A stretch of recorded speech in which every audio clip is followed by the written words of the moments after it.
네, 오늘 저희가 좀 깊게 들여다볼 자료가 하나 있는데요. 바로 세아홀딩스에 대한 증권사 분석 리포트입니다. 보통 이런 리포트들은 실적 전망부터 시작하잖아요. 근데 이건 시작부터 아주 흥미로운 질문을 던집니다. 자회사인 세아베스틀 지주 주가는 한 달 만에 무려 80%가 폭등했는데 정작 지주회사인 세아홀딩스는 겨우 12% 올랐다는 거예요. 네, 그야말로 좀 이상한 상황이죠. 알짜 자회사의 가치는 폭발했는데 그걸 온전히 소유한 모 회사는 시장에서 거의 인정을 못 받은 셈이니까요. 바로 그 지점입니다.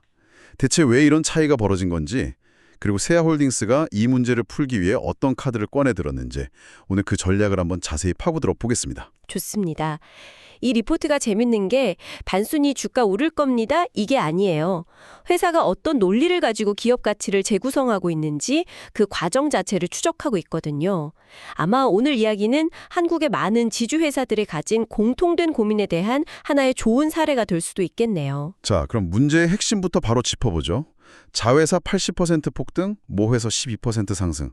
이 숫자 뒤에는 그 흔히 말하는 지주사 할인 이런 게 깔려 있는 거죠. 네, 맞습니다. 근데 사실 이건 어제 오늘 일도 아니잖아요. 대부분의 지주사가 겪는 문제 아닌가요? 정확합니다. 그게 바로 중복 상장이 낳는 고질적인 문제입니다. 아, 중복 상장? 네, 시장의 관심이나 자금은 한정되어 있는데 같은 가치를 가진 회사가 둘로 쪼개져 있으니 힘이 분산되는 거죠. 투자자들은 당연히 사업 최전선에 있는 자회사로 몰리게 되고요. 그럼 지주사는 껍데기 아니냐는 오해를 받으면서 제값을 못 받는 악순환이 계속되는 겁니다. 그렇다면 이 리포트가 세아홀딩스를 특별히 주목한 이유는 다른 회사들과 달리 이 악순환의 고리를 끊으려고 진짜 행동에 나섰기 때문이겠군요. 바로 그겁니다. 그냥 우리 저평가됐다고 말로만 하는 게 아니라 세아홀딩스는 실제로 수술에 들어갔다는 점을 이 리포트는 아주 높게 평가하고 있어요.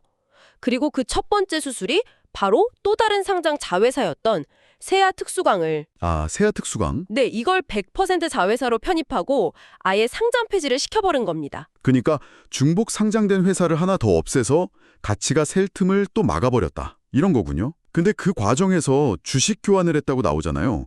세아홀딩스가 주식을 새로 찍어서 세아 특수강 주주들한테 준 건데 이러면 세아홀딩스의 전체 주식 수가 한 8% 정도 늘어났단 말이죠. 보통 주식 수가 늘면 주주들은 자기 지분 가치가 희석될까 봐 걱정하지 않나요? 네, 아주 날카로운 지적이십니다. 겉으로만 보면 주식수가 늘었으니까 악재처럼 보일 수 있죠.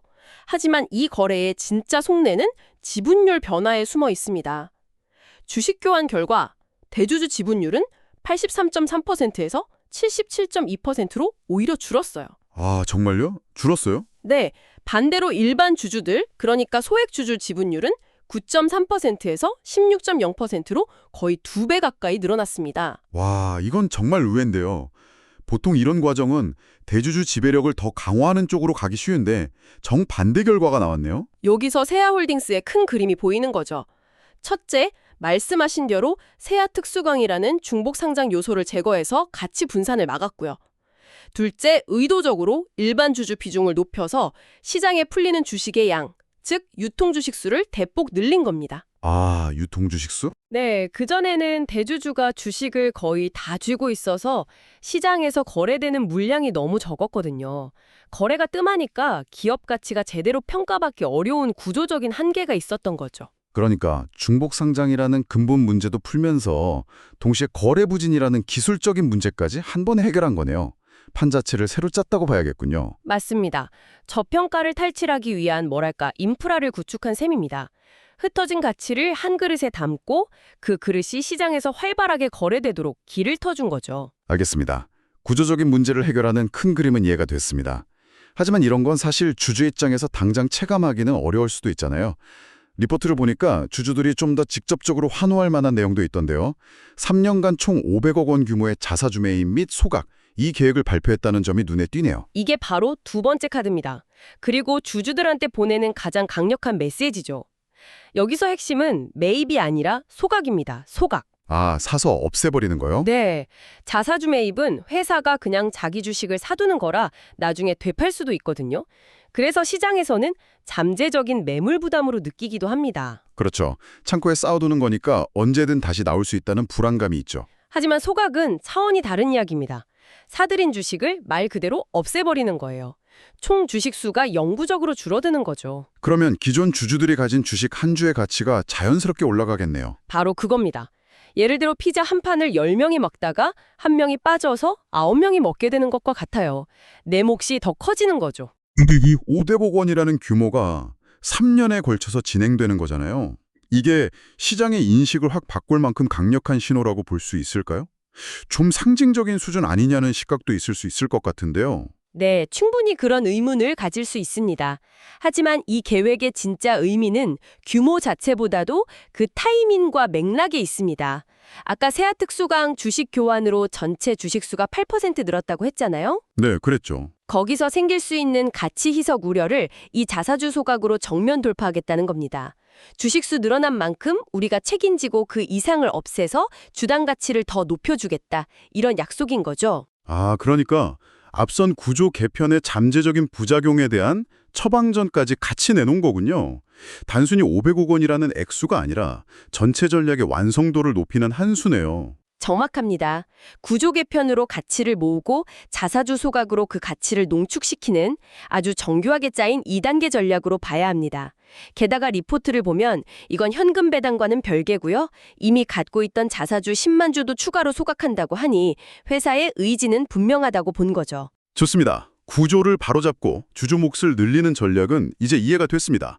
하지만 이런 노력들이 계속되려면 결국 사업 자체로 잘 돼야 하는 것 아니겠습니까? 밑빠진 독에 물 붓기가 되면 안 되니까요. 회사의 성장 동력, 이 펀더멘털에 대해서는 리포트가 어떻게 평가하고 있나요? 물론 그 부분도 중요하게 다루고 있습니다. 아무리 분배를 잘해도 결국 성장이라는 파이가 커지지 않으면 의미가 없으니까요. 이 리포트는 세아홀딩스가 분배와 성장의 두 바퀴를 모두 잘 굴리고 있다는 증거로 100% 자회사인 세아 M&S의 베트남 공장 증설을 주목하고 있습니다. 세아 M&S의 베트남 공장 증설이요. 구체적으로 어떤 내용이죠? 생산 능력이 2배로 늘어난다고만 하면 사실 잘 와닿지가 않거든요. 예를 들어서 만들어놨는데 팔 곳이 없으면 곤란하지 않습니까? 네, 좋은 지적입니다. 리포트가 그 부분까지 상세하게 분석하고 있어요. 이 공장에서 만드는 제품이 몰리브데넘 합금 처리라는 건데 이건 고강도 특수강을 만드는 핵심 원료거든요. 그리고 주된 수요처가 베트남에 진출한 대만계 스티진레스강 제조사들입니다. 아, 이미 정해진 고객이 있다는 거군요. 그렇습니다. 이번 증설은 단순히 생산량을 늘리는 게 아니라 이미 확보된 고객사의 수요 증가에 대응하기 위한 투자라는 점이 중요합니다. 리스크가 상당히 통제된 성장 전략인 셈이죠. 그렇군요. 그래서 리포트는 이 증설이 완료되면 생산 능력이 연 2만 톤에서 4만 톤으로 늘고 영업이익도 2025년 한 248억 원에서 2027년에는 458억 원으로 거의 85% 가까이 급증할 것으로 보고 있습니다. 이게 바로 주주 환원 정책을 안정적으로 뒷받침해줄 든든한 현금 창출원이 될 거라는 분석이죠. 자, 그럼 이제 모든 조각이 맞춰지는 것 같습니다. 중복 상장 해소라는 구조 문제 해결, 자사주 소각이라는 주주 가치 제고, 그리고 이걸 뒷받침하는 사업 자체의 성장성까지. 이 세 가지를 종합해서 리포트는 결론적으로 세아홀딩스의 목표 주가를 기존 15만 원에서 17만 원으로 올렸군요. 네, 그 17만 원이라는 숫자가 지금까지 저희가 나눈 모든 긍정적인 변화를 다 반영한 결과입니다. 급등한 자회사 세아베스틀 지주의 가치도 현실화해서 반영했고 앞으로 3년간 진행될 500억 원의 자사주 소각 효과까지 다 계산에 넣은 수치죠. 그런데 한 가지 궁금한 점이 있습니다. 리포트 최종 판단을 보면 회사가 2027년 목표로 제시한 PBR 0.5배가 실현 가능한 수준이라고 평가했는데요. PBR 0.5배라는 건 여전히 자산 가치의 절반밖에 평가받지 못한다는 뜻이잖아요. 이렇게까지 노력하는데도 여전히 1배가 안 된다는 건 애널리스트가 보기에도 아직 넘어야 할 산이 더 있다고 본 걸까요? 그 부분이 바로 이 리포트가 가진 균형 감각이라고 생각합니다. 무조건적인 낙관론이 아니라 아주 현실적인 기대를 담고 있는 거죠. 일단 철강 산업 자체가 경기를 많이 타는 산업이라 시장에서 아주 높은 평가를 받기는 좀 어려운 특성이 있습니다. 아, 그렇죠. 네. 그리고 지주사 할인이라는 게 하루아침에 완전히 사라지기는 어렵다는 현실도 감안한 거고요. 그럼에도 불구하고 현재의 PBR이 0.2에서 0.3배 수준인 걸 감안하면 0.5배까지만 가도 이건 엄청난 가치 재평가가 이루어지는 셈이죠. 오늘 세아홀딩스 리포트를 깊이 들여다보니 이건 단순히 한 기업의 주가 전망 자료라기보다는 뭐랄까 아주 잘 짜인 한 편의 전략 시나리오를 보는 것 같았습니다.